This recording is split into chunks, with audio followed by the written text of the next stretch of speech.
Every day, millions of Americans rush to train stations, hoping their ride will show up on time. They check their watches, pace on platforms, and cross their fingers that today won't be the day their boss finally questions their chronic lateness. But while American commuters plan their lives around potential delays, across the Pacific, Japanese passengers set their watches by the trains. In Japan, a train that arrives just 1 minute behind schedule is considered late. Not 5 minutes, not 10, 1.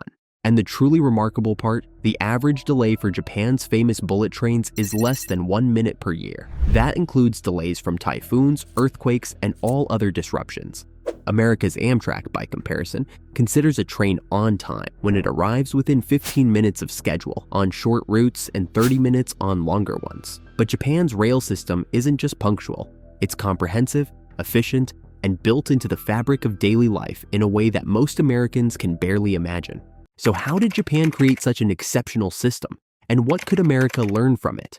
To answer that, we need to start where Japan's modern rail revolution began, in the ashes of war. After World War II, Japan faced the monumental task of rebuilding its shattered infrastructure. In 1949, Japan National Railways, JNR, was established to modernize the nation's rail network, which was badly damaged during the war. By the 1950s, Japan's economy was growing rapidly, and its existing rail lines were becoming dangerously congested. Unlike America, which was investing heavily in highways and automobiles, Japan made a critical decision. They would double down on trains.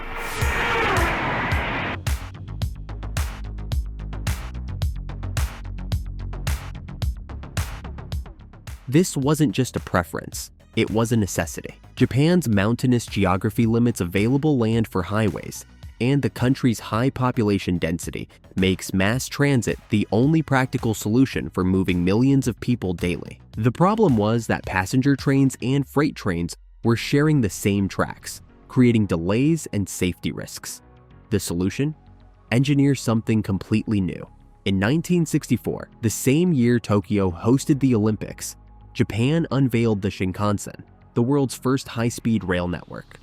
The original Tokaido Shinkansen connected Tokyo and Osaka at speeds of 130 miles per hour, cutting the journey time from nearly 7 hours to just 4. Today's models reach speeds over 200 miles per hour, making the same trip in about 2.5 hours.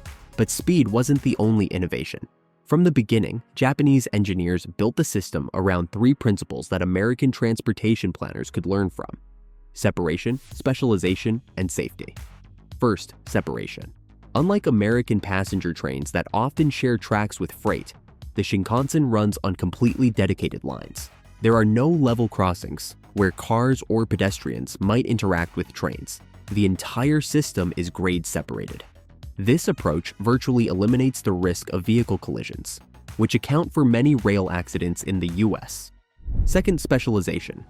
Each track, train, and station is designed for a specific purpose. Local lines connect neighborhoods, rapid services link suburbs, and high-speed trains join major cities. This hierarchy creates a network where each component excels at its designated task, rather than trying to be a one-size-fits-all solution. Third, safety. Japanese train systems are built with multiple redundancies and fail-safes. Take earthquakes, for example. Japan experiences around 1,500 earthquakes annually, yet its trains maintain an impeccable safety record. How? The Shinkansen employs the Urgent Earthquake Detection and Alarm System, or REDS, which can detect early tremor waves, cut power to trains, and automatically apply brakes before the more destructive waves arrive, all within seconds. This investment in safety has paid off. Since the Shinkansen began operation in 1964, it has carried over 10 billion passengers without a single fatality from derailments or collisions. America's rail safety record, while improving, simply doesn't compare. But perhaps the most striking difference between Japanese and American rail systems isn't the technology. It's the operational philosophy. In America, train delays are so common they're almost expected. In Japan, they're considered serious failures. Take a typical morning at Tokyo Station, one of the world's busiest transit hubs. Trains arrive and depart with precision measured in seconds, not minutes. Station staff wear uniforms with precise measurements and clean lines. Before each departure, conductors perform a ritual known as pointing and calling, shisakanko, physically pointing at instruments and calling out readings to prevent mistakes. If a train is delayed by even 1 minute, station staff apologize repeatedly. For delays over 5 minutes, the railway company issues official delay certificates that passengers can show their employers. It's a system built on accountability. But this precision extends beyond the operations. It's designed into the infrastructure itself. Japanese train tracks are maintained with a level of care that would seem obsessive to American eyes.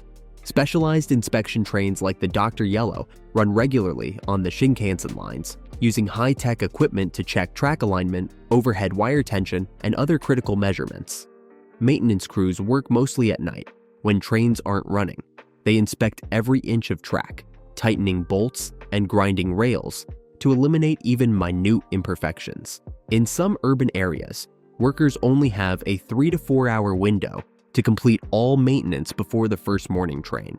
Yet somehow, they manage it night after night. This meticulous maintenance stands in stark contrast to America's approach.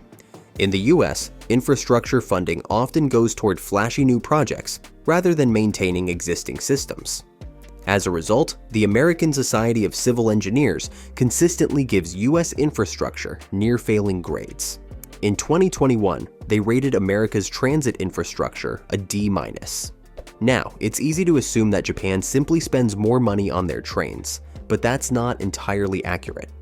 Japan's rail system actually turned profitable after being privatized in 1987, when the government split Japan National Railways into 7 separate companies, collectively known as the Japan Railways, JR Group.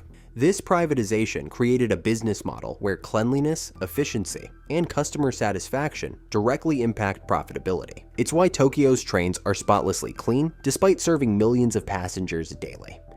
At terminal stations, cleaning crews known as tessei perform what's called the 7-minute miracle, completely cleaning a 16-car Shinkansen train in just 7 minutes.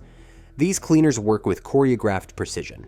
They bow as they enter and exit each car, quickly rotate all seats to face forward, collect trash, wipe down tables, sweep floors, and check for lost items. The work is treated with dignity and respect. These aren't invisible workers, but celebrated professionals who take pride in their contribution to the system. This respect extends to all rail workers in Japan. Train drivers undergo rigorous training that can last up to 10 years before they're allowed to operate express or high-speed trains. They learn emergency procedures, practice in simulators, and develop an instinctive understanding of their route's every curve and gradient. Japanese station staff are equally professional. They're trained to help elderly or disabled passengers, provide clear directions, and solve problems efficiently. Many can communicate in multiple languages to assist foreign visitors. It's a stark contrast to the American experience, where transit staff are often undertrained, underappreciated, and overwhelmed. But infrastructure and operations only tell part of the story. Japan's rail system also excels at the passenger experience, another area where America could learn valuable lessons. The density of Japan's network means that 72% of the population lives within walking distance of a train station. In most American cities, that figure is in the single digits. This accessibility makes trains the logical choice for Japanese commuters, while most Americans have no realistic alternative to driving. Of course, Japan's system isn't perfect. Rural train lines struggle with profitability as Japan's population ages and concentrates in cities. The bullet trains, while impressive, required massive initial investment and ongoing maintenance. And Tokyo's rush hour crowding remains legendary, with some trains reaching 200% capacity during peak times. So what specific lessons could America learn from Japan's rail success? First, commit to separation. America's practice of running passenger and freight trains on the same tracks guarantees delays and safety risks. Building dedicated passenger corridors, even on limited high-traffic routes, would dramatically improve service reliability.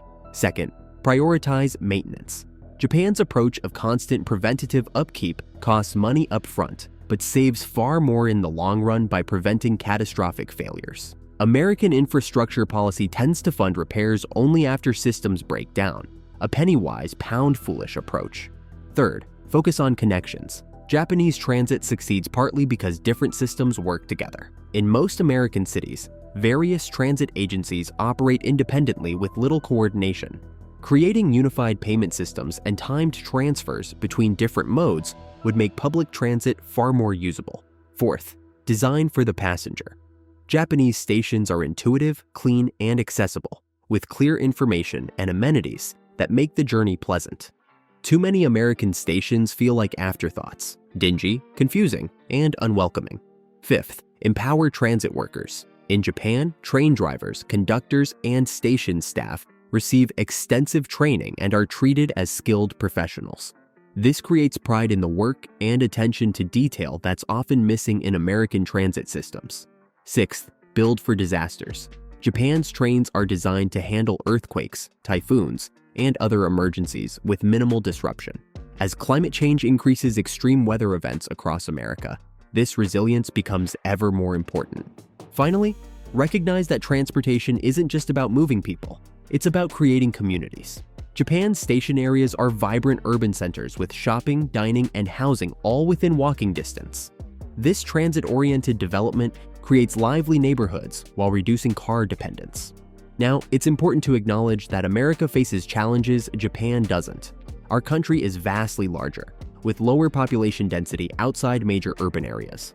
Our federal system complicates funding and planning for cross-state infrastructure, and decades of car-centric development have created sprawling suburbs that are difficult to serve efficiently with public transit. As America faces mounting issues with traffic congestion, air pollution, and crumbling infrastructure, Japan's rail system offers valuable lessons in how to build transportation that's reliable, safe, and actually improves people's daily lives. Perhaps the most important lesson is simply this: excellence doesn't happen by accident. Japan's remarkable trains are the result of conscious choices to invest in maintenance, to demand precision, to respect both workers and passengers, and to continuously improve even when the system already works well. America once led the world in transportation innovation, building the first national highway system and pioneering commercial aviation. That spirit of ambition and innovation hasn't disappeared, it just needs to be redirected. By learning from Japan's success, America could once again build transportation systems that don't just move people from place to place, but do so with reliability, efficiency, and even a touch of joy. The next time you're standing on a platform watching the minutes tick by as your train fails to arrive, remember, it doesn't have to be this way. American trains could run on time too, if we decide that's what we truly want.